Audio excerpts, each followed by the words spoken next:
তো এখন আমরা যে প্রমাণটা পড়তে যাচ্ছি, প্রমাণটা হচ্ছে এরকম। প্রমাণটা আগে আমরা একটু যদি শুনি ভালো করে কি প্রমাণ করতে হবে আমাদের। প্রমাণটা হচ্ছে এরকম: একটি সমতল দর্পণে একটি সমতল, খুব আস্তে ধীরে বুঝতে হবে, কোনো তাড়াহুড়ো করার প্রয়োজন নাই, ধীরে সুস্থে একদম। কোনো সমতল দর্পণে আপতিত আলোকরশ্মি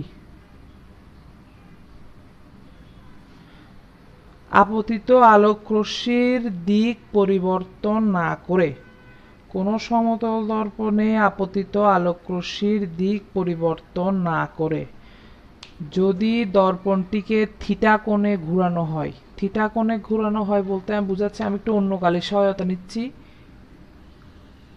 ধরো আমি দর্পণটাকে এরকম করে দিলাম, একটু কাত করে দিলাম, আপতিত রশ্মি যে দিক থেকে আসতেছে সেটা ঠিক আছে, আপতিত রশ্মিকে আমি চেঞ্জ করি নাই, শুধু এটা একটু বাঁকা হয়েছে হয়তো, আচ্ছা তোমরা সোজা করে আঁকবা স্কেল দিয়ে। তো আপতিত রশ্মির দিকটাকে ঠিক রেখে আমি জাস্ট দর্পণটাকে কতটুকু কোণে ঘুরাই দিয়েছি, থিটা কোণে ঘুরিয়ে দিলাম। কতটুকু কোণে ঘুরালাম? থিটা কোণে ঘুরালাম। যদি থিটা কোণে ঘুরিয়ে দেওয়া হয়, কোনো দর্পণে আপতিত রশ্মির দিক ঠিক রেখে যদি দর্পণটিকে থিটা কোণে ঘুরানো হয়, তবে প্রতিফলিত রশ্মি টু থিটা কোণে ঘুরে যাবে। এটা আমাকে প্রমাণ করতে হবে। তবে প্রতিফলিত রশ্মি টু থিটা কোণে ঘুরে যাবে, এটা আমাকে কি করতে হবে? প্রমাণ করতে হবে। ঠিক আছে, দেখাতে হবে প্রতিফলিত। আচ্ছা, এটা তো হচ্ছে আমি ঘুরানোর পরে সেটা প্রতিফলিত রশ্মি যেদিকে যাবে সেটা। তো আমি আবার আমার আগের রূপে ফিরে যাই, মানে আমি আগের মূল চিত্রে ফিরে যাই। আমার ফার্স্টে মূল প্রতিফলন থেকে কিছু জিনিস প্রমাণ করতে হবে, সেখান থেকে আমি এই ঘুরিয়ে দেওয়ার পরে কি হয়েছে সেই জিনিসটার প্রমাণে যাব।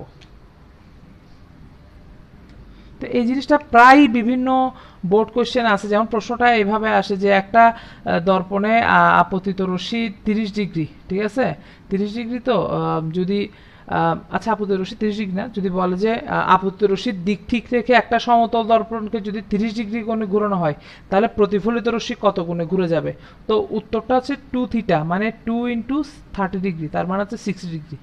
এখন কিভাবে জিনিসটা আসছে, ঠিক আছে, তো এটা অবজেক্টিভটা উত্তর হচ্ছে এটা। ঠিক আছে, মানে দর্পণকে কত ডিগ্রি কোণে ঘুরাইছে সেটা যদি বলে দেয়, সেটাকে 2 দিয়ে গুণ করলে আনসার বের হয়ে যায়। ঠিক আছে, এখন কেমনে হলো জিনিসটা সেটা তো ব্যাখ্যা চাইতে পারে। ব্যাখ্যা চাইতে পারে বলতে আমাদের জানা উচিত, আমাদের একটা বেসিক জিনিস। এটা এই আলোর প্রতিফলন এবং প্রতিসরণের অনেক কিছুই জ্যামিতির সাথে মানে খুবই ওতপ্রোতভাবে জড়িত। বিশেষ করে আমি এতক্ষণ পর্যন্ত যা পড়াচ্ছি তোমরা লক্ষ্য করছো, এগুলো সবগুলোই কিন্তু কি ছিল? জ্যামিতি রিলেটেড, জ্যামিতির সাথে খুব রিলেটেড। এখানে আমি একটা অভিলম্ব আঁকলাম, কেমন? তো এখানে একটা রশ্মি এসে আপতিত হচ্ছে। ধরো দর্পণটার প্রাথমিক নাম দিলাম আমি এম এম প্রাইম, কেমন? কি নাম? M M prime. ও হচ্ছে আপতন বিন্দু, এ থেকে আপতিত রশ্মি এ ও এখানে এসে আপতিত হয়েছে। অভিলম্ব হচ্ছে ও এন, প্রাথমিক অভিলম্ব হচ্ছে ও এন। আমি এখনো দর্পণটাকে ঘুরাই নাই। এটা হচ্ছে প্রতিফলিত রশ্মি, ঠিক আছে, এটা হচ্ছে কি রশ্মি? প্রতিফলিত রশ্মি। তো খুব সিম্পল জিনিস, এটা যদি আপতন কোণ আই হয়, এটা প্রতিফলন কোণ আর হবে না? আচ্ছা, তো স্যার প্রতিফলিত রশ্মি যদি বি হয়, ওবি ওবি পথে চলে গেছে, তাহলে একটু লক্ষ্য করি এখানে আপতন কোণ হচ্ছে এ ও এন, এটা হচ্ছে আপতন কোণ কত? আই। আর প্রতিফলন কোণ কত? বি ও এন, এটা হচ্ছে কত? আর। তো আমাদের যে আমার প্রতিফলনের দ্বিতীয় সূত্র কি বলে? প্রতিফলনের দ্বিতীয় সূত্র কি বলে? প্রতিফলনের দ্বিতীয় সূত্র অনুযায়ী আপতন কোণ আর প্রতিফলন কোণ সবসময় কি হবে? সমান হবে, অর্থাৎ আই সমান কি? আর। তাহলে একটা জিনিস একটু লক্ষ্য করো, এখানে দুইটা কোণ মিলে একসাথে যদি আমি বলি এ ও বি, টোটাল কোণটা যদি এ ও বি হয়, তাহলে এ ও বি কে আমি কি বলতে পারি? এ ও এন যোগ বি ও এন না? বলা যায়। সিম্পল জ্যামিতি, ঠিক আছে। হ্যাঁ, অন যোগ বন, ঠিক আছে, আমরা ছোটকালে বলতাম এটাকে অন যোগ বন। দেখো, তাহলে একটা হচ্ছে আই যোগ আর, তাই তো? এটা হচ্ছে কত? আই প্লাস আর। তো আমি যেহেতু আই আর আর সেম, তাহলে আমি এখানে এটাকে আর লিখতে পারি না? আই লিখতে পারি না? লিখতে পারি। তাহলে এটা হয়ে গেল কত, 2i। কোণ এ ও বি সমান কি হয়ে গেল স্যার, 2i। হলো কি না? ঠিক আছে, ওকে। আমাদেরকে এই কথাটা একটু মনে রাখতে হবে যে এ ও এন কে আমি আই ধরেছি, আর বি ও এন কে আমি আর ধরেছি, এ ও বি কে আমি তাহলে টয়েস আই ধরছি।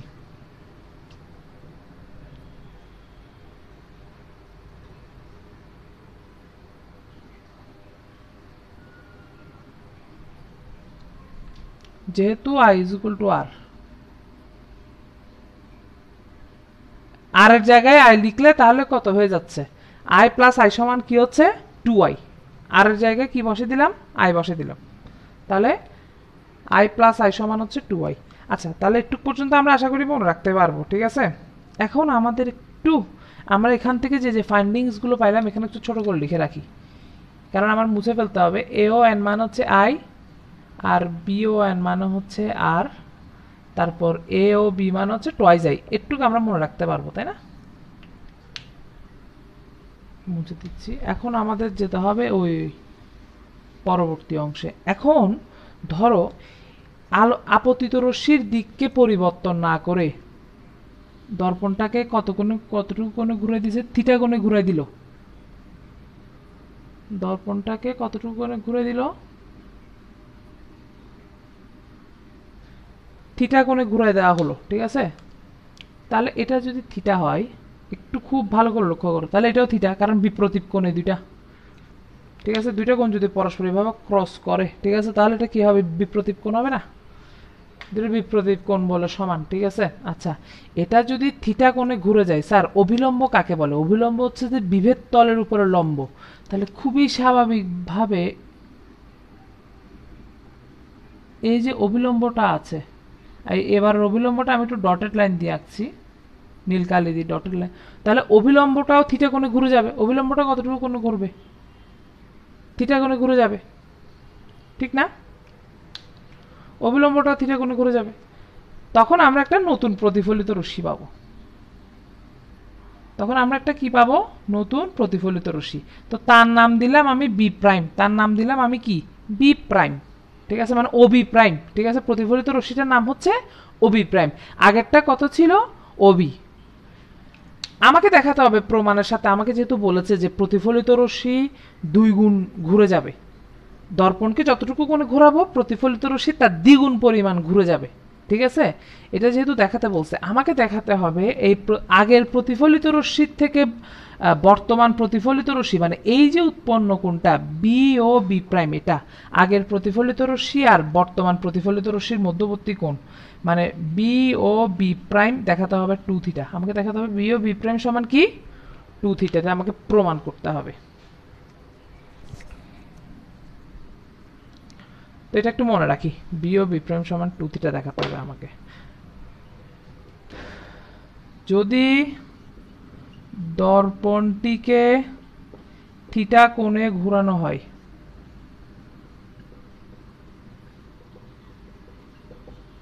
তবে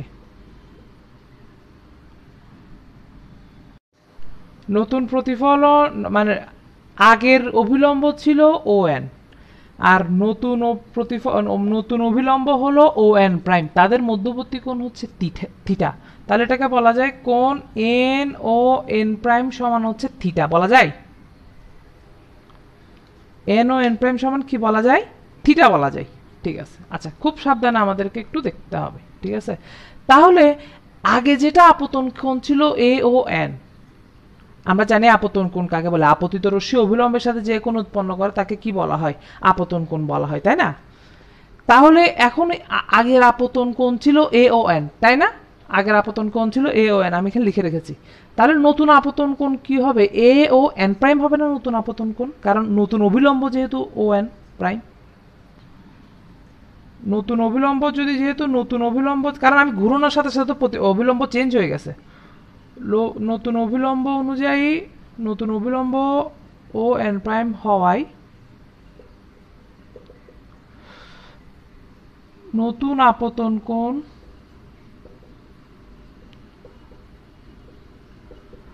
সমান হচ্ছে কোণ এ ও এন প্রাইম, কোণ কত এ ও এন প্রাইম, এটা হবে আই প্লাস থিটা, এটা হবে আই প্লাস থিটা। কীভাবে আসছে আই প্লাস থিটা একটু দেখো। আমি যদি পিওর জ্যামিতি অনুযায়ী দেখো এ ও এন প্রাইমকে আমি এ ও এন প্লাস কোণ এন ও এন প্রাইম লিখতে পারি কিনা একটু দেখে বলো তো, বলতে পারি? এ দেখো এ ও এন প্রাইম, এটাকে আমি দুইটা কোণে ভাগ করছি, একটা হচ্ছে এ ও এন আগের কোণটা, একটা হচ্ছে এন ও এন প্রাইম। ভাগ করা যায়?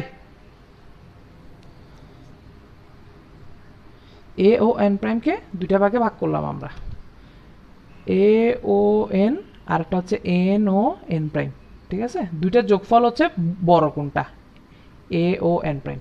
তাহলে এটা তো ছিল আই, এটা হচ্ছে থিটা, তাহলে যোগ করলে কত হয় আই প্লাস থিটা, ঠিক আছে? এটা তাহলে কি হচ্ছে আই প্লাস থিটা। এখন নতুন প্রতিফলন কোণ কোনটা? নতুন প্রতিফলন কোণ কেউ কি বলতে পারবো নতুন প্রতিফলন কোণ কোনটা?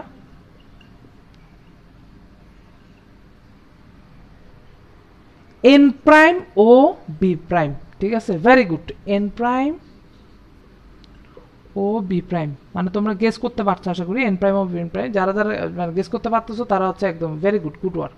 তাহলে এন প্রাইম ও কত বি প্রাইম, তাহলে N prime O B prime, অথবা আমি এটাকে বি প্রাইম ও এন প্রাইমও লিখতে পারি, একই কথা। মানে নতুন প্রতিফলিত রশ্মি আর নতুন অবিলম্বের মধ্যবর্তী কোণ, এইটা আর কি, এটা হচ্ছে B B prime O N prime বা এন প্রাইম ও বি যেটা হোক, ঠিক আছে? হ্যাঁ, নতুন প্রতিফলন কোণ হচ্ছে এইটা। এখন শর্ত মতে যখনই আলোর প্রতিফলন হবে, ঠিক আছে, মানে আলোর প্রতিফলনের ক্ষেত্রে আর কি, আপতন কোণ আর প্রতিফলন কোণ সবসময় সমান হবে না? হবে কি না? আপতন কোণ আর প্রতিফলন কোণ সবসময় কি সমান হবে। তাহলে সুতরাং আমি বি প্রাইম ও এন প্রাইমকে আমি বলতে পারি এ ও এন প্রাইমের সমান, অর্থাৎ এটাকেও আমি বলতে পারি আই প্লাস থিটা, অর্থাৎ এটাকেও আমি বলতে পারি কি আই প্লাস থিটা, কারণ আগেরটা আই প্লাস থিটা ছিল। ব্র্যাকেটে লিখতে পারো প্রতিফলনের, আলোর প্রতিফলনের দ্বিতীয়, সংক্ষেপে লিখছি আমি, আলোর প্রতিফলনের দ্বিতীয় সূত্রানুযায়ী আই প্লাস থিটা, কারণ আগেরটাও আই প্লাস থিটা ছিল, এখন আমি এটাকেও আই প্লাস থিটা ধরতে পারবো, ঠিক আছে? যদি মনে প্রশ্ন আসে আর প্লাস থিটা তো হতে পারে, হ্যাঁ আর প্লাস থিটা আমি ধরতে পারবো, কিন্তু আমি আমার একটা বিশেষ সুবিধার জন্য এটাকে আই প্লাস থিটা ধরছি। আমি চাইলে আর প্লাস থিটা যদি লিখিও আর সমান আবার আই না, আমি চাইলে ওটাকে ওভাবে রিপ্লেস করে আনতে পারতাম, ঠিক আছে? কিন্তু আমি আমার একটা বিশেষ প্রয়োজনের জন্য আমি এটাকে, বিশেষ প্রয়োজনটাকে একটু পরে বুঝতে পারবো। তাহলে এটা কত হলো আই প্লাস থিটা, ঠিক কিনা? একটু পর্যন্ত কোনো কনফিউশন নাই আশা করছি।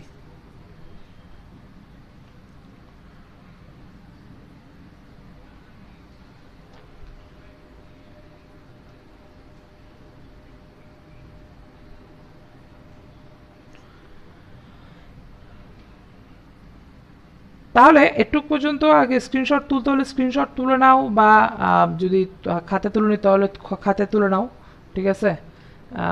আমি তাহলে পরবর্তী অংশটায় যাচ্ছি। এই দুইটা কথা আমরা কি মনে রাখতে পারবো? নতুন ফাইন্ডিংসগুলো আমরা একটু লিখে রাখি, যেহেতু বোর্ডে জায়গা নেই, আমাদের একটু এভাবে একটু মনে রাখতে হবে।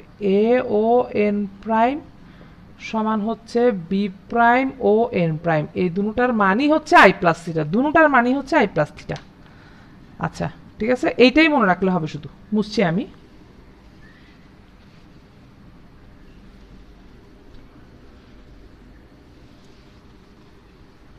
আচ্ছা একটু গেল, হ্যাঁ। এখন দেখি আগে যেরকম আমরা এ ও বি মানে আপতন কোণ ও প্রতিফলন কোণের মধ্যবর্তী কোণ আমরা লিখছিলাম কত, মনে আছে? 2i, মনে রাখছে কত? 2i। এখন নতুন আপতিত রশ্মি আর প্রতিফলিত রশ্মির মধ্যবর্তী কোণ ছিল 2i। এখন নতুন আপতিত রশ্মিটা চেঞ্জ হয় নাই, এ ও ঠিকই আছে, কিন্তু প্রতিফলিত রশ্মি তো চেঞ্জ হয়ে গেছে। সেটা কি হয়ে গেছে? ও বি প্রাইম হয়ে গেছে না? সেটা কত হয়ে গেছে? ও বি প্রাইম। তাহলে এখন আগের আপতিত রশ্মি আর নতুন প্রতিফলিত রশ্মির মধ্যবর্তী কোণ, এটার নাম কি হয়ে গেছে? এ ও বি প্রাইম হয়ে গেছে না? কি লিখতে পারি ওটাকে আমরা? A O B prime. তো এ ও বি প্রাইমকে আমি লিখতে পারি A O N prime plus B prime O N prime. একদম সিম্পল জ্যামিতি, একবার দেখলেই বুঝতে পারবা। দেখো এ ও বি প্রাইমকে আমি দুইটা কোণে ভাগ করলাম, একটা হলো এ ও এন প্রাইম, আর একটা হলো B prime O N prime. মানে এই দুইটা, এই নীল দাগের দুই পাশে দুইটা কোণ যোগ করে আমি এই কথাটা লিখছি, ঠিক কিনা? ও এন প্রাইমের দুই পাশে দুইটা জায়গায় যোগ করে লিখলাম। তাহলে স্যার একটু লক্ষ্য করো, এটা যদি আই প্লাস থিটা হয়, এটাও আই প্লাস থিটা, দুটোটাই আই প্লাস থিটা, ঠিক কিনা? তাহলে এটা হয়ে গেল কত, 2 অফ আই প্লাস থিটা। তার মানে কত, twice I plus twice theta লেখা যায়। সিম্পল একদম, ঠিক আছে, এখানে তেমন কিছু কঠিন নাই। তাহলে এখন আমাকে বের করতে বলছে, আমাকে কি দেখাতে হবে বলেছিলাম, কোন বি ও বি প্রাইম সমান, আমি বলেছিলাম না এটাকে আমাকে কি দেখাতে হবে, 2 থিটা। আমাকে কি দেখাতে হবে, বি ও বি প্রাইম সমান কি 2 থিটা। এখন একটু যদি মনোযোগ দিয়ে লক্ষ্য করো, ঠিক আছে, আমি কোনগুলোকে এখন কাটবো, কিভাবে কাটবো দেখো। এই দেখো, এটা ছিল এ ও বি প্রাইম, এ ও বি, এটা হচ্ছে এ ও বি, আরেকটা হচ্ছে এ ও বি প্রাইম, ঠিক আছে। তাহলে দেখো এই দুটাকে বিয়োগ দিলে বি ও বি প্রাইম পাওয়া যাচ্ছে না, পরিষ্কার দেখা যাচ্ছে। তাহলে সুতরাং বি ও বি প্রাইম সমান কি, কোণ এ ও বি প্রাইম মাইনাস কোণ এ ও বি। অর্থাৎ এটা ছিল twice i plus twice theta minus এটা হচ্ছে টোয়াইজ আই। আমি জাস্ট মান বসেছি এখানে, এখানে জাস্ট আমি কি করলাম, মানটা বসালাম। এ ও বি এর মান হচ্ছে twice i, A O B এর মানটা হচ্ছে twice i plus twice theta, A O B প্রাইমের মান, আর এ ও বি এর মান হচ্ছে টোয়াইজ আই। তাহলে মানটা বসাইলে কাটাকাটি করার পর আর বাকি থাকে শুধু টোয়াইস থিটা,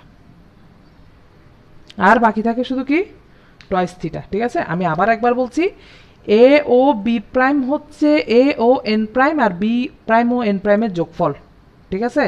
আর বি ও বি প্রাইম যদি আমরা বের করতে, আমাদেরকে দেখাতে হবে এটা সমান 2 থিটা, কারণ প্রতিফলিত রশ্মি কত ডিগ্রি কোণে ঘুরে গেছে, প্রতিফলিত রশ্মি আগের থেকে কত ডিগ্রি কোণে ঘুরে গেছে, এটা দেখানোর জন্য আমাদেরকে, ঠিক আছে, বি ও বি প্রাইম মানটা বের করা দরকার ছিল, বি ও বি প্রাইম মানটা বের করা দরকার ছিল। তো বি ও বি প্রাইম সমান হচ্ছে এ ও বি প্রাইম থেকে এ ও বি বিয়োগ, অর্থাৎ টোয়াইস থিটা হবে এটা, ঠিক আছে।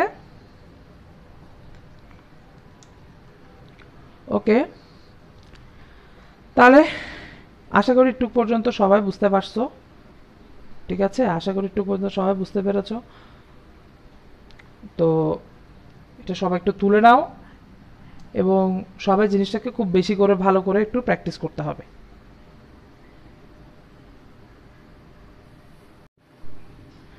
তো ক্লাসের এই অংশে আমরা দেখব যে গোলীয় দর্পণের বিভিন্ন গুরুত্বপূর্ণ অংশ বিশেষ, মানে গোলীয় দর্পণের কোন জিনিসটাকে কি নামে আমরা চিনি, ঠিক আছে, বা কি নামে আমরা মনে রাখবো সেটাকে, ঠিক আছে, সেটা দেখার জন্য উপায়।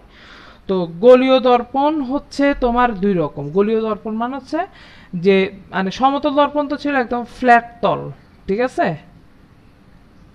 আমাদের যেটা বাসা ঘরের বাড়িতে আমরা আয়না হিসেবে ব্যবহার করি। এখন গোলীয় দর্পণ দুই রকম, একটা হচ্ছে উত্তল, ঠিক আছে, আর একটা হচ্ছে অবতল। একটা হচ্ছে উত্তল আর একটা হচ্ছে কি অবতল। এখন গোলীয় দর্পণ নিয়ে প্রায় অনেকের মধ্যে খুব কনফিউশন হয়, কিভাবে মনে রাখবো কোনটা উত্তল কোনটা অবতল, ঠিক আছে। কারণ একটু যদি লক্ষ্য করো, আমি যদি দুটোটাকে এভাবে আঁকি,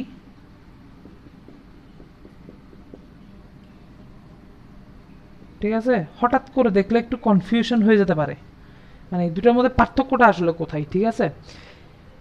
সবসময় মনে রাখতে হবে উত্তলের সাথে উঁচুর একটা সম্পর্ক সবসময় থাকে, ঠিক আছে। হ্যাঁ, একটা জিনিস লক্ষ্য করতে হবে, গোলীয় দর্পণের এই তলটা দেখছো একটু উঁচু হয়ে আছে বাইরের দিকে, ঠিক আছে, আর অবতল দর্পণের এই জায়গাটা হয়ে আছে গর্তের মতো। অবতল দর্পণের এই অংশটা কি হয়ে আছে, গর্তের মতো, ঠিক আছে, এই অংশটা কি হয়ে আছে, ভেতরের দিকে ঢুকে আছে। এটা এটা লক্ষ্য করো স্যার, এটা একটু ভেতরের দিকে ঢুকানো, আর এটা বাইরের দিকে বের হয়ে আছে, ঠিক আছে। আর এটা যদি তাও এভাবে যদি মনে না থাকে, তাহলে আমি একটা প্রক্রিয়া বলি। স্যার আমরা স্যুপ খাই না, স্যুপ, ঠিক আছে, স্যুপ তো সবাই খেয়েছি কম বেশি। তখন চামচের কোন অংশটা দিয়ে স্যুপ খেতে মজা লাগে, দেখবা চামচের, এখন তুমি দেখবা চামচের যেটা গর্ত অংশ সেটা দিয়েই তো আমরা স্যুপটা খাই, ঠিক আছে। এখন তোমরা যদি কেউ বলো যে না স্যার আমি উল্টা দিক দিয়ে এভাবে লাগায় চেটে চেটে খাই, ঠিক আছে, হ্যাঁ সেটা অন্য কথা, ঠিক আছে, হ্যাঁ সেটা কেউ পার্সোনালি পছন্দ করে করতে পারো, ঠিক আছে। তবে আমরা চামচের যে অংশটা দিয়ে স্যুপটা খুব তাড়াতাড়ি খেতে পারবো, ঠিক আছে, মানে সাধারণভাবে সাধারণ মানুষ যে দিক দিয়ে স্যুপটা খাই সেই অংশটা হচ্ছে অবতল, যেটা গর্ত হয়ে থাকে সেটা হচ্ছে কি অবতল। আর পেছনের পৃষ্ঠটা কি, পেছনের পৃষ্ঠটা কি হবে উত্তল।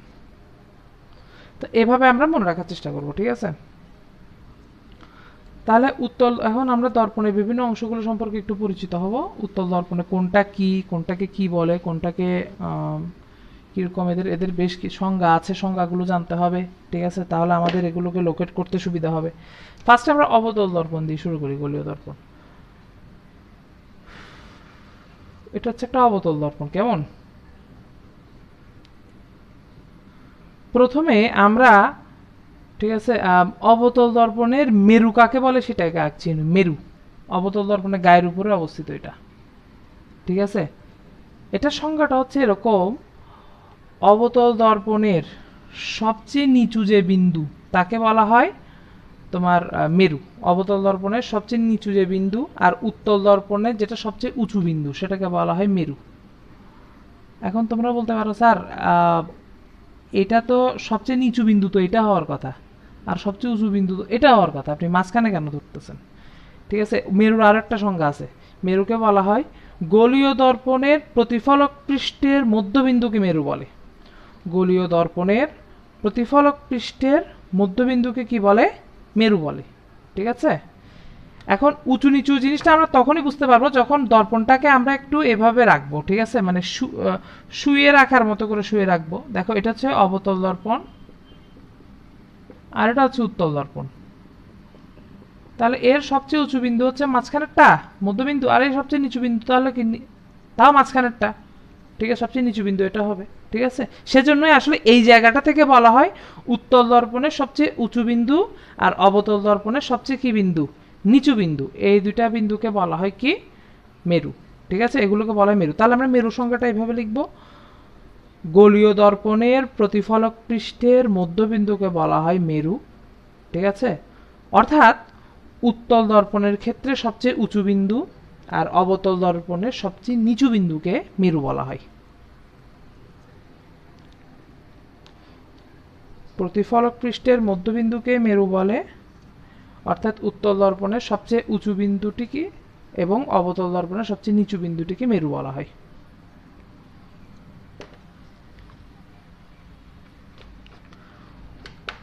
পৃষ্ঠের মধ্যবিন্দুকে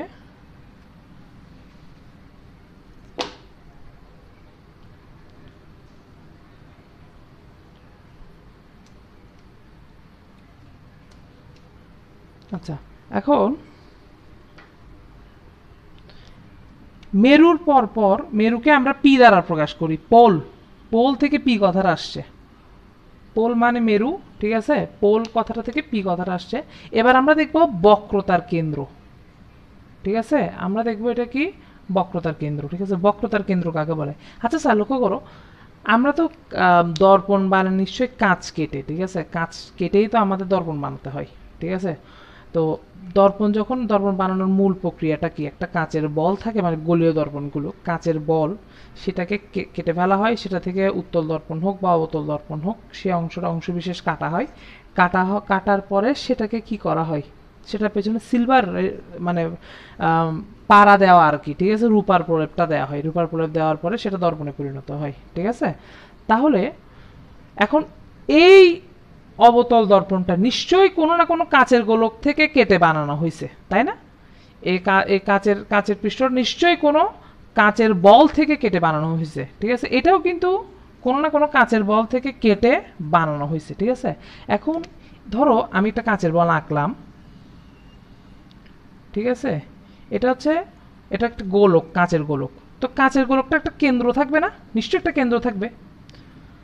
তাহলে তার একটা অংশবিশেষ দেখো আমি কেটে ফেলছি, এভাবে একটা অংশবিশেষ কেটে ফেললাম, ঠিক আছে। এর একটা অংশবিশেষ আমি কি করলাম? কেটে ফেললাম, বাকি অংশটা বাদ দিলাম, ওটা দিয়ে আরো কয়েকটা দর্পণ বানানো যাবে। ধরে রাখলাম আমি এটা। তাহলে এই গোলীয় দর্পণটা আমি যদি এই পাশে পাড়া দিই, একটু লক্ষ্য করো, এই পাশে যদি পাড়া মানে কি পা দিয়ে চাপ দেওয়া নাকি, নাকি পাড়া দিয়ে কি বুঝাই, সিলভারিং বুঝাই আমরা, ঠিক আছে। এই পাশে যদি আমি সিলভারের প্রলেপ দিই, ঠিক আছে, হ্যাঁ, সিলভারের যদি প্রলেপ দিই তাহলে এটা অবতল দর্পণ হয়ে গেল। আর আমি যদি এই পাশে সিলভারের প্রলেপ দিতাম তাহলে সেটা কি হতো, উত্তল দর্পণ হতো আর কি, ঠিক আছে। তার মানে একই কাঁচের গোলক থেকে উত্তল অবতল দুটোটা দর্পণই বানানো যায়, ঠিক আছে। তাহলে চিন্তা করো, গোলীয় দর্পণ যে গোলকের অংশবিশেষ, সংজ্ঞাটা আমরা একটু লিখব। গোলীয় দর্পণ যে গোলকের অংশবিশেষ, গোলীয় দর্পণ যে গোলকের অংশবিশেষ সেই গোলকের কেন্দ্রকে বলা হয় ওই দর্পণের বক্রতার কেন্দ্র। গোলীয় দর্পণ যে গোলকের অংশবিশেষ সেই গোলকের কেন্দ্রকে, গোলীয় দর্পণ যে গোলকের অংশবিশেষ সেই গোলকের কেন্দ্রকে বলা হয় ওই দর্পণের বক্রতার কেন্দ্র।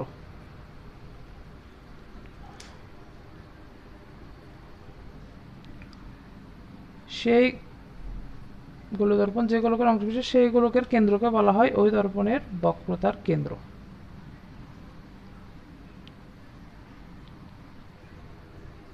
তাহলে বক্রতার, তাহলে এটা সিকে বলছি আমরা কি, বক্রতার কেন্দ্র। গোলীয় দর্পণ যে গোলকের অংশবিশেষ সেই গোলকের যে কেন্দ্র তাকে বলছি আমরা বক্রতার কেন্দ্র। আর মেরুর সংজ্ঞাটা কি বললাম, মেরুর সংজ্ঞাটা আবার বললাম, গোলীয় দর্পণের প্রতিফলক পৃষ্ঠের মধ্যবিন্দুকে কি বলে, মেরু বলে। তাহলে এটা হচ্ছে গোলীয় দর্পণের প্রতিফলক পৃষ্ঠের মধ্যবিন্দু, সেটাকে মেরু বলে। এটা অবতল দর্পণের সবচেয়ে নিচু বিন্দু আর উত্তল দর্পণের ক্ষেত্রে সবচেয়ে উঁচু বিন্দু হয় মেরু। তাহলে এই যে কেন্দ্র থেকে এই মেরু পর্যন্ত যে দূরত্ব এটাকে বলা হয় এই যে পিসি, পি থেকে সি, ঠিক আছে। এটা কিন্তু স্যার শুধুমাত্র এটুক রেখা না, এটা একটা অসীম রেখা, এটা কিন্তু শুরু আর শেষ, ঠিক আছে। এটার এই পাশটা অবশ্য ডার্ক লাইন আর দর্পণের পেছনের অংশটা ডটেড লাইন। একইভাবে উত্তল দর্পণের ক্ষেত্রে একটু দেখি, এটা হচ্ছে উত্তল দর্পণ, এটা হচ্ছে মেরু, এটা হচ্ছে বক্রতার কেন্দ্র। এখন অদ্ভুত ব্যাপার হলো সত্যি, উত্তল দর্পণের বক্রতার কেন্দ্র দর্পণের পেছনে অবস্থিত, ঠিক আছে, মানে দর্পণের অবাস্তব অংশে অবস্থিত, ঠিক আছে, দর্পণের অবাস্তব অংশ অবস্থিত, সেজন্য এটাকে ডটেড লাইন দিয়ে প্রকাশ করা হয়। আর এর সামনে, মানে সবসময় মনে রাখবা, সামনের অংশটা হচ্ছে সবসময় কি, বাস্তব অংশ, আর দর্পণের পেছনের অংশটা কি, অবাস্তব অংশ, ঠিক আছে। কারণ ওদিকে তো আলোক রশ্মি পৌঁছাতে পারে না। এটা কেন আরো সামনে, যখন ক্লাসটা আরো সামনের দিকে আগাবে তখন আরো বুঝতে পারবে, ঠিক আছে। আচ্ছা, তো পিসি হচ্ছে প্রধান অক্ষ, পিসিকে বলা হয় প্রধান অক্ষ, পি থেকে পিসি হচ্ছে প্রধান অক্ষ। তাহলে প্রধান অক্ষের সংজ্ঞাটা আমরা একটু লিখব। পিসি হচ্ছে কি এখানে প্রধান অক্ষ, তাহলে প্রধান অক্ষের সংজ্ঞাটা দেব। একটা জিনিস একটু লক্ষ্য করতে হবে, পিসিকে যদি প্রধান অক্ষ বলি, পি হচ্ছে পোল, পোল মানে হচ্ছে মেরু, আর সি মানে হচ্ছে বক্রতার কেন্দ্র, ঠিক আছে। তুমি বলতে পারছো এটাকে সি কেন বলে, এটা হচ্ছে centre of curvature, curvature, curvature মানে হচ্ছে আমরা যেমন চিন্তা করো স্যার, তুমি যখন আঁকবে তুমি তখন চিন্তা করতে পারো স্যার আমার সি কোথায় হবে, সিটা আমি কোথায় বসাবো। তুমি নিশ্চয়ই কোনো একটা বিন্দুতে তোমার কাটা কম্পাসটাকে বসিয়ে তুমি বৃত্তচাপটা আঁকবে না, কোনো একটা বিন্দুতে কাটা কম্পাসটাকে, সরি পেন্সিল কম্পাসটাকে বসিয়ে তুমি এই বৃত্তচাপটা আঁকবে না। যেখানে তুমি কম্পাসটাকে বসিয়েছো সেই বিন্দুটাই হবে তোমার দর্পণের বক্রতার কেন্দ্র। যেখানে কম্পাসটা বসিয়ে আমরা আঁকবো সেটা হচ্ছে কি, বক্রতার কেন্দ্র। এবং এগুলো কখনোই কম্পাসের সাহায্য ছাড়া বা স্কেলের সাহায্য ছাড়া আলোর কোনো চিত্র আঁকা যাবে না। আলোর চিত্রে আরেকটা খুব গুরুত্বপূর্ণ জিনিস, আলোক রশ্মির দিক দেওয়া, আলোক রশ্মি কোন দিক থেকে কোন দিকে গেছে সেই দিক চিহ্ন দেওয়াটা খুবই জরুরি। যদি কোনো কারণে কোনো জায়গায় আলোক রশ্মির দিকটা মিস যায় তাহলে টিচার একদম কোনো মার্কসই দেখাবে না, সোজা কাটা, জিরো, ঠিক আছে।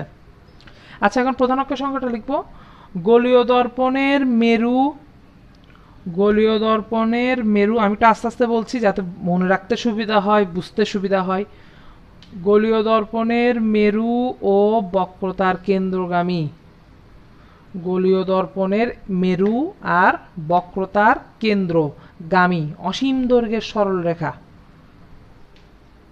গোলীয় দর্পণের মেরু এবং বক্রতার কেন্দ্রগামী অসীম দৈর্ঘ্যের যে সরল রেখাটিকে এটাকে বলা হয়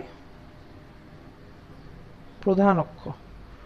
গোলীয় দর্পণে মেরু এবং বক্রতার কেন্দ্রগামী অসীম দৈর্ঘ্যের সরলরেখাটিকে বলা হয় প্রধান অক্ষ। প্রধান অক্ষ অক্ষ তাহলে এক্স অক্ষ ওয়াই অক্ষ বলি যে আমরা, সেরকম এটা হচ্ছে দর্পণের জন্য এটা প্রধান অক্ষ আর কি, ঠিক আছে। তো এবার আমরা আরেকটা খুব গুরুত্বপূর্ণ সংখ্যা শিখবো, সেটার নাম হচ্ছে বক্রতার ব্যাসার্ধ কাকে বলে। এই পি থেকে সি দিয়ে যে রেখাটা গেছে, অসীম দৈর্ঘ্যের যে রেখা, এটাকে তো প্রধান অক্ষ বলে বুঝলাম, কিন্তু শুধু পি থেকে সি পর্যন্ত, এই যে পি থেকে সি পর্যন্ত, শুধু পি থেকে সি পর্যন্ত যে দৈর্ঘ্য, মানে আমরা কম্পাসের যে ব্যাসার্ধটা নিয়ে আঁকবো আমরা, ঠিক আছে, কম্পাসের একটা ব্যাসার্ধ নিয়ে আঁকতে হবে না এটাকে, ঠিক আছে, কম্পাসের যে ব্যাসার্ধ নিয়ে আঁকবো সেটাকে বলা হয় বক্রতার ব্যাসার্ধ। তো আমরা তো ওখানে সংজ্ঞায় তো লিখতে পারবো না যে কম্পাসের ব্যাসার্ধ যেটা নিয়ে আঁকছে সেটাকে বক্রতার ব্যাসার্ধ বলে, এটা তো একটা সুন্দর একটা সংজ্ঞা থাকতে হবে। সেই সংজ্ঞাটা হচ্ছে, লিখো, বক্রতার কেন্দ্র থেকে মেরু পর্যন্ত যে দূরত্ব তাকে বলা হয় ওই দর্পণের বক্রতার ব্যাসার্ধ। বক্রতার কেন্দ্র থেকে মেরু পর্যন্ত দূরত্বকে বলা হয় ওই দর্পণের বক্রতার ব্যাসার্ধ। দর্পণের কেন্দ্র থেকে মেরু পর্যন্ত যে দূরত্ব তাকে বলা হয় ওই দর্পণের বক্রতার ব্যাসার্ধ।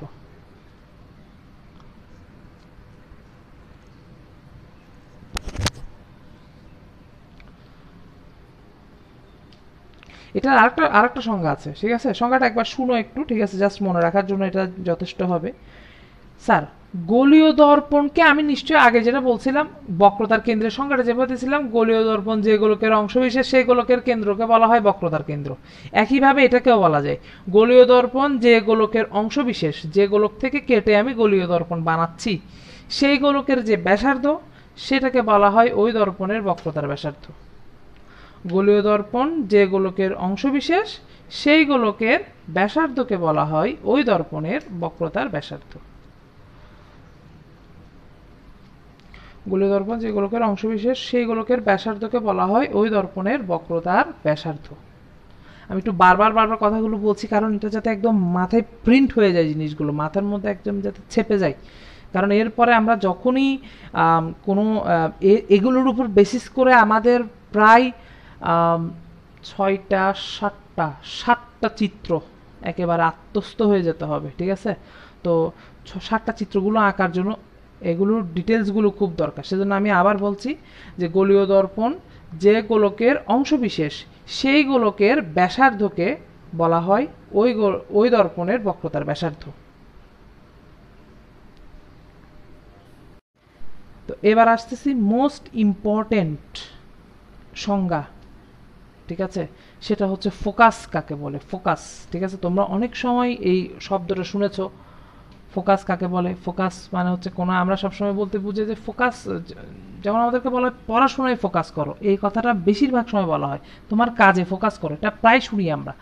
ফোকাস করো মানে হচ্ছে যে নিজের সকল মনোযোগ ওই কাজে কেন্দ্রীভূত করো, এটা বোঝানোর জন্য সংক্ষেপে আমাদেরকে বলা হয় যে পড়াশোনায় ফোকাস করো, মানে তোমার পড়াশোনায় সম্পূর্ণ মনোযোগ দাও, এরকম কথাটা বলার জন্য ফোকাস করো। এই কেন্দ্রীভূত কথাটা আসলেই ফোকাস বোঝার জন্য খুব গুরুত্বপূর্ণ, আমরা মাথায় একটু মনে রাখবো, মাথার ভেতরে একটু সেট করে রাখবো যে কেন্দ্রীভূত ব্যাপারটা আমাদেরকে বুঝতে হবে, কেন্দ্রীভূত, ঠিক আছে।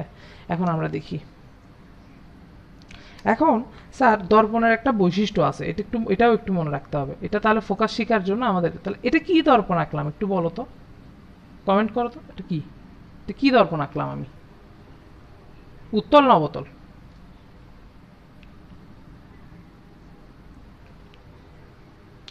এটা অবতল, কারণ এটা গর্ত অংশটা দেখো, গর্ত অংশটা দেখলে বোঝা যাচ্ছে, ঠিক আছে, দেখো এটা গর্ত হয়ে আছে জিনিসটা। আর উত্তল হবে কিভাবে? উত্তল হবে যদি এভাবে আঁকি, ঠিক আছে।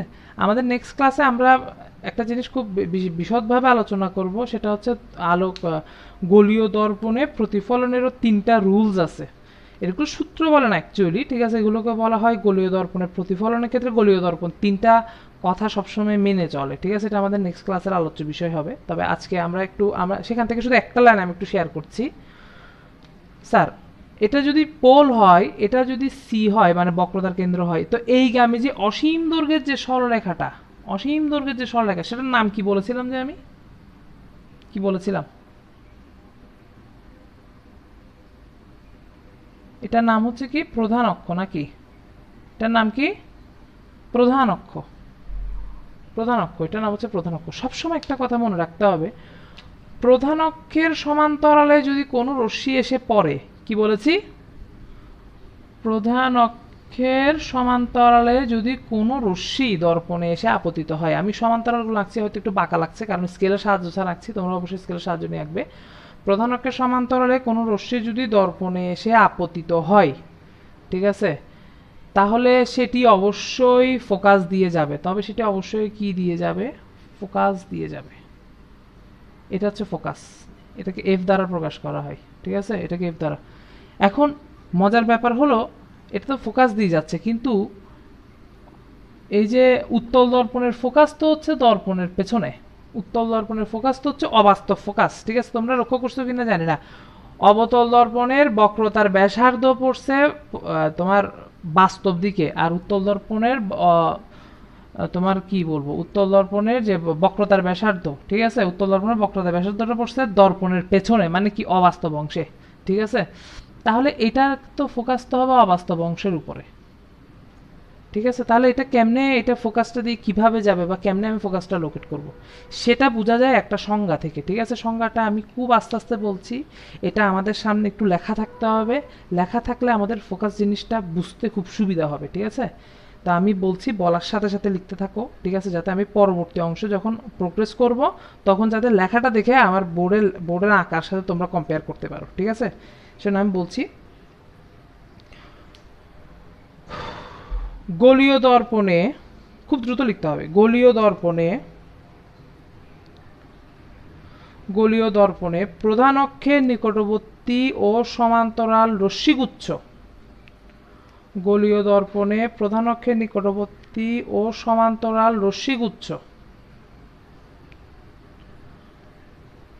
গোলীয় দর্পণে প্রধান অক্ষের নিকটবর্তী ও সমান্তরাল রশ্মিগুচ্ছ প্রতিফলনের পর, গোলীয় দর্পণে প্রধান অক্ষের নিকটবর্তী ও সমান্তরাল রশ্মিগুচ্ছ প্রতিফলনের পর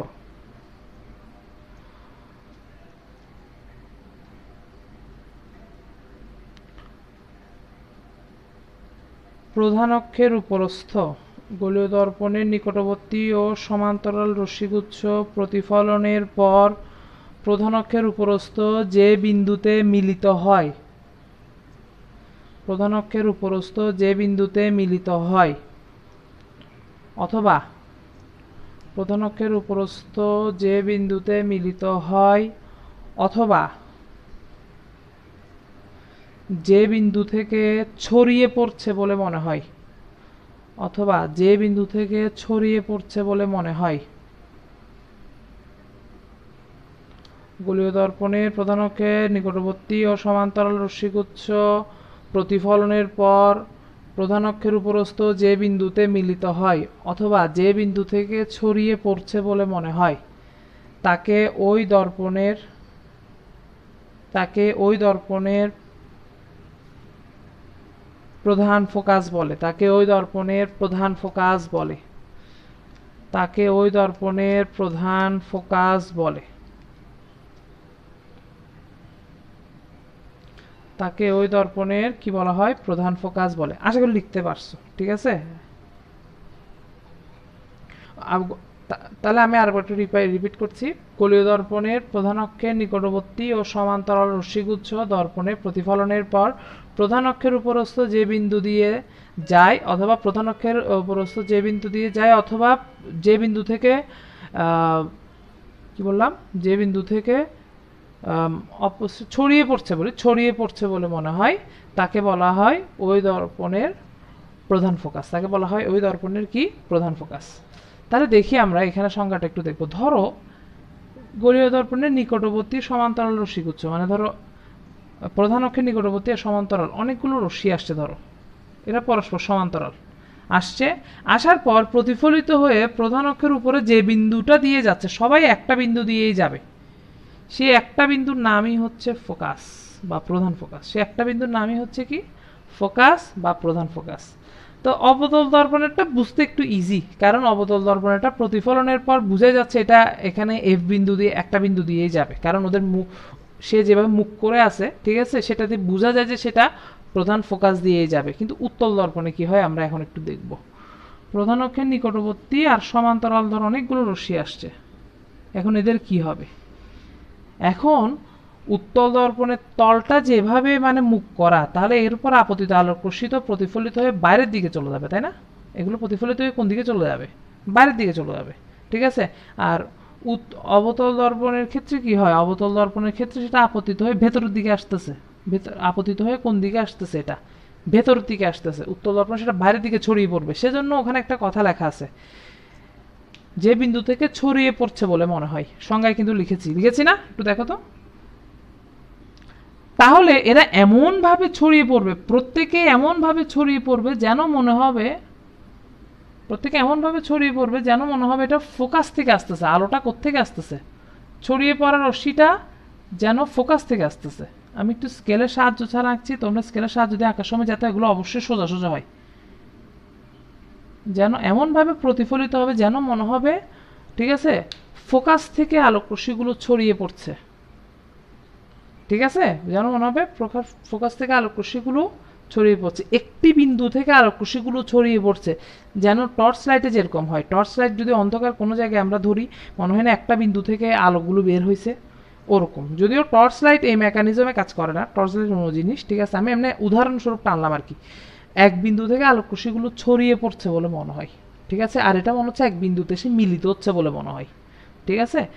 তো ফোকাসের সংজ্ঞা লেখার সময় তোমরা লিখেছো না যে গোলীয় দর্পণের প্রধান অক্ষের নিকটবর্তী ও সমান্তরাল রশ্মিগুচ্ছ প্রতিফলনের পর যে বিন্দুতে মিলিত হয়, একটা কথা লিখছো, ওখানে ছোট করে লিখে দাও অবতল দর্পণ, আর একটা জায়গায় লেখা আছে ছড়িয়ে অথবা ছড়িয়ে পড়ছে বলে মনে হয়, সেখানে ছোট করে লিখে দাও উত্তল দর্পণ, ঠিক আছে, ছোট করে একটু ব্র্যাকেট জাস্ট জায়গা করে। আর এই সংজ্ঞাটা পরে একটু সুন্দর করে লিখে নিও, এখন জাস্ট একটু রাফলি লেখা আর কি।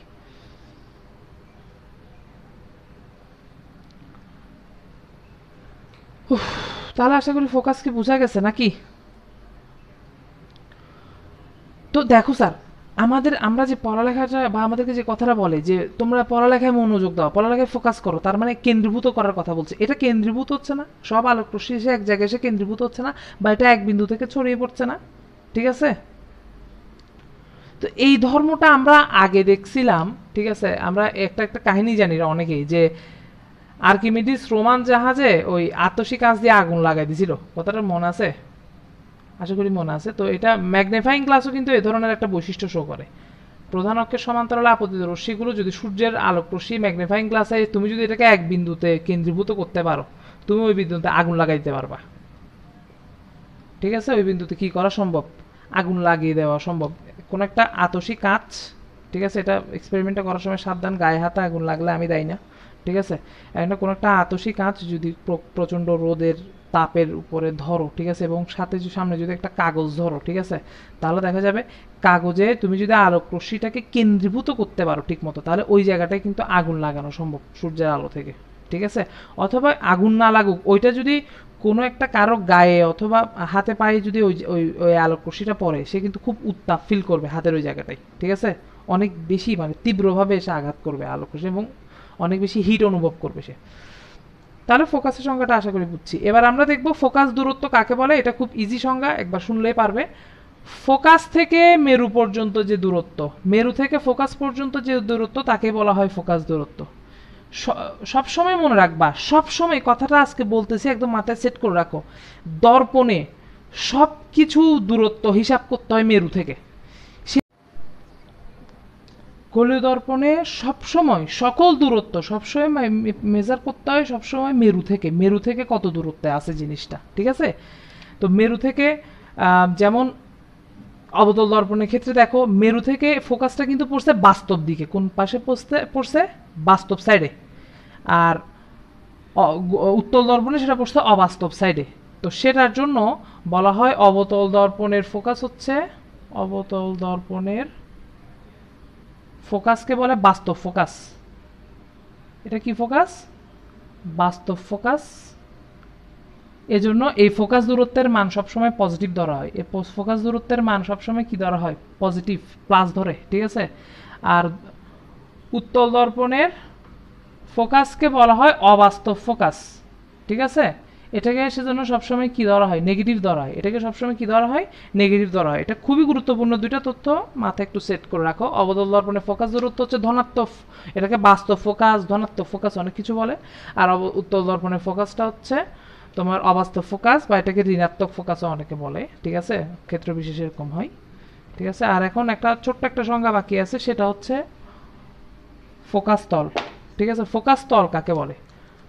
ফোকাসের চারপাশে আমরা যদি লম্বভাবে একটা তল কল্পনা করি, খুব সহজ সংজ্ঞা, ফোকাসের চারপাশে যদি আমরা লম্বভাবে একটা তল কল্পনা করি, সেটা উত্তল দর্পণেরও হতে পারে, অবতল দর্পণেরও হতে পারে। ফোকাসের চারপাশে যদি আমরা লম্বভাবে অবস্থিত একটা তল কল্পনা করি, 3D চিন্তা করো, 3D নট 2D, 3Dতে চিন্তা করো।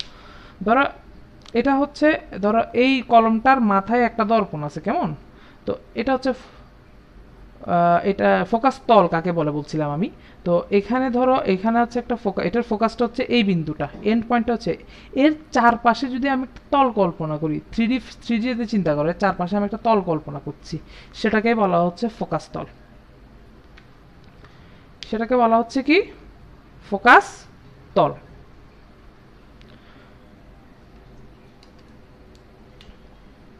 তো আশা করি আমাদের কাছে দর্পণের যে যে অংশগুলোর নাম বললাম আজকে, ঠিক আছে, সেই নামগুলো আমাদের কাছে ক্লিয়ার, এবং আমরা খুব সুন্দরভাবে এগুলো মনে রাখতে পারবো, ঠিক আছে। এবং এই জিনিসগুলো দরকার হলে বারবার বারবার রিপিট করে করে পড়তে হবে, ঠিক আছে, যাতে জিনিসগুলো একদম যে কোনো মুহূর্তে বললে আমরা যাতে এই জিনিসটা মানে সাথে সাথে ধরতে পারি, ঠিক আছে। এটা কিসের কথা বলা হচ্ছে? যখন বক্রতার ব্যাসার্ধের কথা বললে বক্রতার ব্যাসার্ধ কোনটা, বক্রতার কেন্দ্র বললে বক্রতার কেন্দ্র কী বলা হচ্ছে, প্রধান অক্ষ কী, জিনিসটা যাতে সাথে সাথে ধরতে পারি, এটা আমাদেরকে অবশ্যই সাথে সাথে ধরতে হবে, ঠিক আছে।